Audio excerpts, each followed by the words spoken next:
The cliff's hunger. Mist still clung to the terraces like a second skin. It took long breaths before the cries thinned, before the thrum of boots on planks quieted to anxious shuffling. Families pressed to the safer upper levels, bundles clutched to their chests, sleeping rolls, baskets of roots, whatever hands could grab first. A smoke rack leaned at an angle, half its cords frayed, the fish it carried now scattered to gulls. Corin stood near the edge of Post 3's terrace, chest heaving, palms raw where rope burn had opened again. Below, the gorge rolled in white silence, hiding whatever had fallen. Maybe nothing yet. Maybe something already gone. The not knowing ate worse than the sight would have. Riva's harp still hummed faintly against her palm, wind running through it like a voice catching breath. Her braid stuck to her cheek, her eyes stayed outward, wary. The gorge hasn't finished, she murmured. It never finishes, Corin muttered, but his voice was low enough not to carry. Idren straightened from the cracked post, dust streaking his arms. His granite skin looked more stone than flesh in the weak light. We'll move the families off the east side, he said.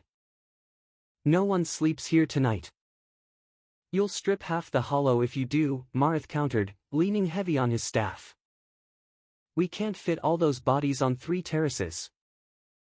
Better crowded than lost, Idren growled. Alan wiped flour from his brow with a shaking hand. And if the festival traders come? They'll see us packed like fish in a barrel. They'll think the hollow is breaking.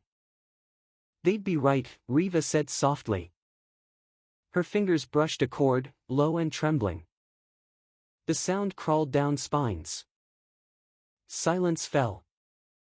Not even the gulls cried. Corin's fists clenched at his sides.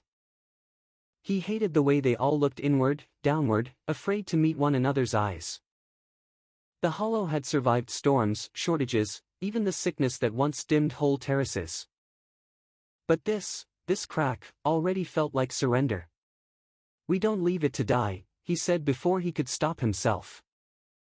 We set new anchors, weave more threads. We fix it. Idren's head snapped up, gray eyes like quarried stone. You fix a cartwheel, boy. Not a cliff. I'm not a boy, Corin shot back, heat in his voice. And if we do nothing, we may as well walk into the gorge ourselves. Marith's staff struck the boards. Enough. Words won't stitch stone. But Corin saw the doubt in the rope hand's eyes, the way neighbors gripped their bundles tighter, glancing at him as though maybe, just maybe, he might say something braver than the elders dared. Riva caught his sleeve, nails biting through cloth. Her pale eyes were fierce. Don't, she whispered. You don't hear it like I do. The gorge is moving under its own breath. He met her gaze, jaw set. Dawn-born eyes of gold-flecked amber against mist-born pale blue. They had argued like this since they were children, and it never ended in one convincing the other. Above them, the shard braid flickered once more, only a breath, but enough to make the whole hollow gasp. A baby cried.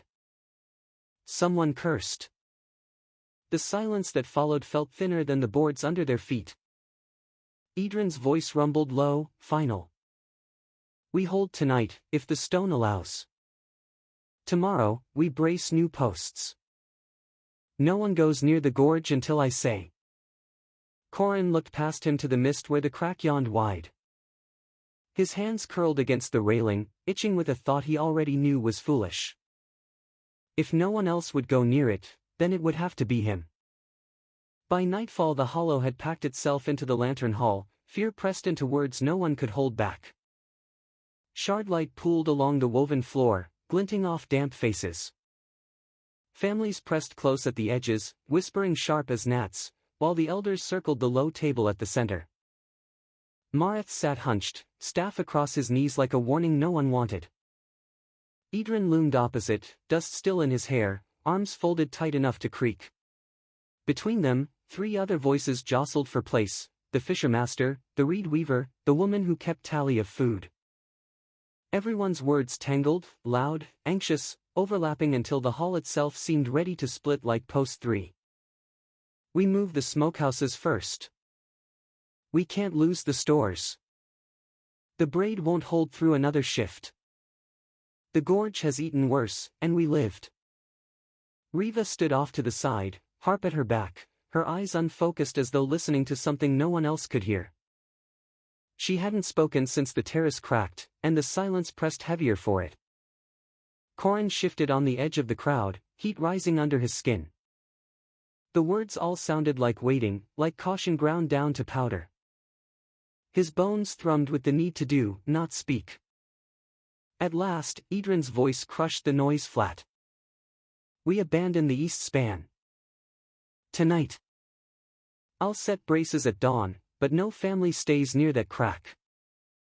If it falls, better wood and stone than lives. Mareth rapped his staff once. And where do you put the families you pull out? On roofs? In storerooms? We've no space to breathe as it is. We'll make space, Idrin said. And if the gorge takes more than one post? Mareth pressed. Then it takes what it takes, Idrin snapped. A hiss spread through the gathered villagers. Corin felt it in his teeth, fear souring into despair. He couldn't bear it. He stepped forward before thought caught him.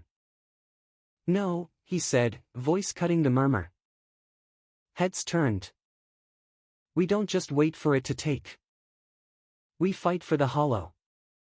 For our homes. Corin, Riva's voice was sharp, warning. But he pushed on, the heat in him spilling out. Let me down the gorge wall. I'll set a new line below the crack, tie it into fresh stone. If the post gives, the braid will still have anchor. Gasps rustled like wind through reeds. Even the children hushed, staring as if he'd suggested stepping straight into the fog. Idrin's eyes narrowed, granite hard. You'd climb into the gorge fog with nothing under you but wind and rope? That's not courage. That's feeding yourself to the stone. I've run the ladders since I could walk, Corin shot back. My hands know rope better than bread. If anyone can do it, I can. Mareth's staff struck the boards.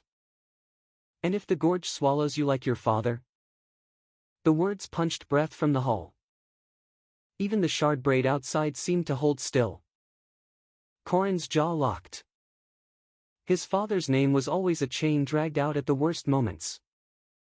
He swallowed against it. Then let it.